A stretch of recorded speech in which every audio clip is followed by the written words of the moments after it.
বিসমিল্লাহির রহমানির রহিম নাহমাদুহু ওয়া নুসাল্লি আলা রাসূলিল কারীম আম্মা বাদ। আমরা একটি আখের প্লট দেখতে পাচ্ছি। আখ শেভিং হয়ে গেছে। এটা হলো রোর মধ্যে, এটা হলো ইন্টার রো স্পেসিং। দেখেন,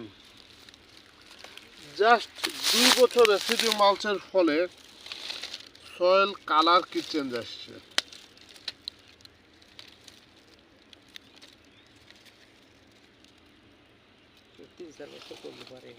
আর 2-3 বছর এটা যদি আমরা পরিচালনা করি তখন দেখা যাবে যে আমাদের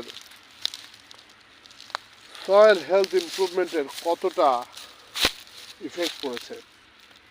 আমাদের তাহিদুল সাহেবকে রিকোয়েস্ট করব এইখান থেকে আবার একটু পাতাটা সরাতে। কয়েকদিন আগে হারভেস্ট হয়ে গেছে, আগেকার পাতা পচে গেছে। এইখানে দেখেন কিছু কিছু অর্গানিক ম্যাটারের কতটা আধিক্য হয়েছে আলহামদুলিল্লাহ।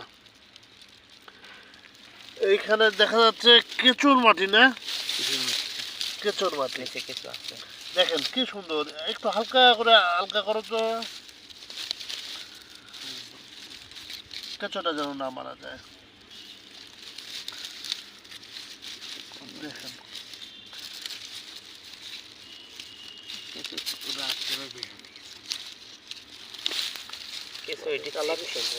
মাত্র 2 বছরে এই ইফেক্টটা আমরা দেখতে পাচ্ছি।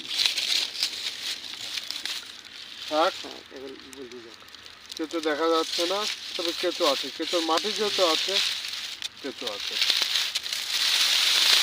ধন্যবাদ আপনাদের সকলকে। আচ্ছা, আমরা এখন দেখার চেষ্টা করছি। এটাই দেখতে পাচ্ছেন পাতা দেওয়া, এটা দেখা যাচ্ছে পাতা দেওয়া নেই, অর্থাৎ রেসিডিউ মালচ নেই। 2 বছরের এইটা উপরিভাগের দৃশ্য। জাস্ট আমরা যে পাশ দিয়ে দিয়েছিলাম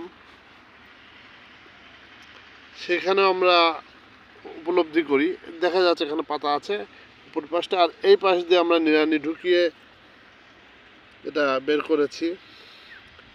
এখানেও কালার কিছুটা চেঞ্জ বোঝা যায় এই সাইডটাতে। এটা পুরোপুরি উল্টা সাইডটা যদি দেখি,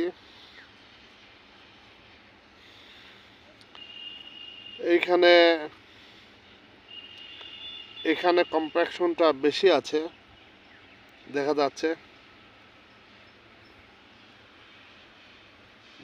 আর এখানকার অবস্থাটা কীরকম, এখানকে আমরা কিছু উপলব্ধি করতে পারি। এটা ঝুরঝুরে হয়েছে, এটা চিটকে আছে। এইটা আমরা বুঝতে পারি যে সয়েলের রুট ডেভেলপমেন্টের জন্য আপনাদের সামনে দেখানো হচ্ছে এটা কতটা উপকারী। এটা করতে গেলে কি হচ্ছে আর এটা করতে গেলে কি হচ্ছে।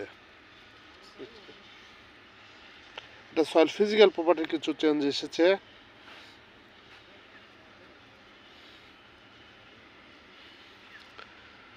Due to residue mulch for 2 years only. ধন্যবাদ সকলকে।